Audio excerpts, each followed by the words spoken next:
இது வந்து திருச்செந்தூர்ல உள்ள ஒரு தசரா குழுவில் எடுத்த வீடியோ. இதுல வந்து ஆஞ்சநேயர் இறங்கி சாமி ஆடுறவங்க திடீர்னு ரொம்ப பரபரப்பா ஆயிருவாங்க. இந்த வீடியோவை பார்க்கும் போதே இங்க ஏதோ அசம்பாவிதம் நடக்க போகுது அப்படின்னு தோணுது. முதல் 2 பேர் தான் ஆஞ்சநேயர் இறங்கி சாமி ஆடிட்டு இருந்தாங்க. அதுக்கப்புறமா இவங்க பரபரப்பாகி ஒவ்வொருத்தரையா கூப்பிடுறாங்க. மொத்தமா 6 ஆஞ்சநேயர் வர்றாங்க. 6 ஆஞ்சநேயர் சாமியும் மொத்தமா கூடி நின்று ஏதோ அவங்களுக்குள்ளேயே பேசிக்கிறாங்க. கடைசியில ஒரு முடிவு எடுக்கிறாங்க.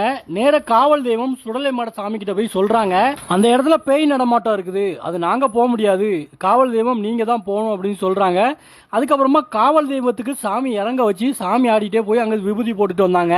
இதுல இந்த கதாயுதம் வச்சுட்டு ஒரு சாமி வர்றாரு பாத்தீங்களா, இவரு ரொம்ப கோவத்துல இருக்கிறாரு. இந்த வீடியோட ஸ்டார்டிங்ல பாருங்களேன், அந்த வெள்ளை கலர்ல ஆஞ்சநேயர் வேஷம் போட்டுக்கிறவரு நான் பேசிக்கிறேன் நீ அங்க போய் நில்லுன்னு கையை காட்டுறாரு.